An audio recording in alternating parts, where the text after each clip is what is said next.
ऐसे जोड़ती चली जाओगी तो ये हो जाएगा क्या, ये पूरा हो जाएगा एरिया। तो ये पूरे अंदर का जो पार्ट है ना, ये है उसका एरिया। तो ये निकालेंगे कैसे? तो इसके निकालने के लिए सिंपल एक कॉन्सेप्ट बनाया गया है, that is the pure mathematics. जब आप हायर क्लास में जाओगे तब समझोगे कैसे ये निकलता है ना। लेकिन आपकी क्लास में आपको रटवा दिया जाएगा कि भैया इसका क्या नाम है, स्क्वायर का ए का स्क्वायर होगा, और क्या नाम है इसका रेक्टेंगल का बी इंटू एक्स हो जाएगा, या एल इंटू एक्स हो जाएगा, या फिर क्या नाम है ट्रायंगल का half into base into height हो जाएगा।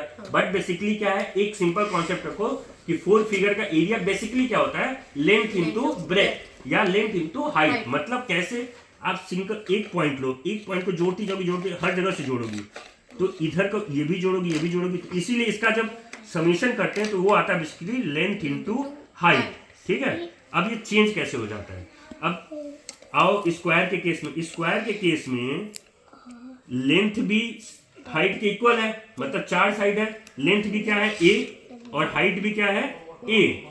तो जब एरिया निकालेंगे तो area will become length into height, but both are equal, तो that will become A into A, then that will become A square. तो basically what you can say that area is side का square.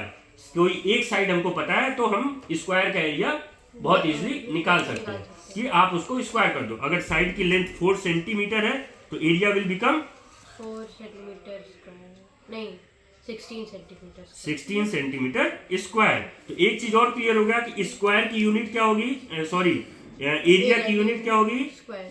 हम area की unit क्या होगी, square नहीं, unit होगी centimetre. Centimetre square और मीटर स्क्वायर और मिलीमीटर स्क्वायर, और जो भी जिसमें जिस भी डायमेंशन में दिया उसका square, that is the unit of area. तो पेरीमीटर की यूनिट क्या होगी, आपने सबको जोड़ा है तो दैट विल बिकम मीटर और सेंटीमीटर और मिलीमीटर और सो ऑन ना। जिस भी डायमेंशन में दिया उसका एक सिंपल लेंथ, जो लेंथ का मीन्स इस पे क्वेश्चन बन सकता है कि लेंथ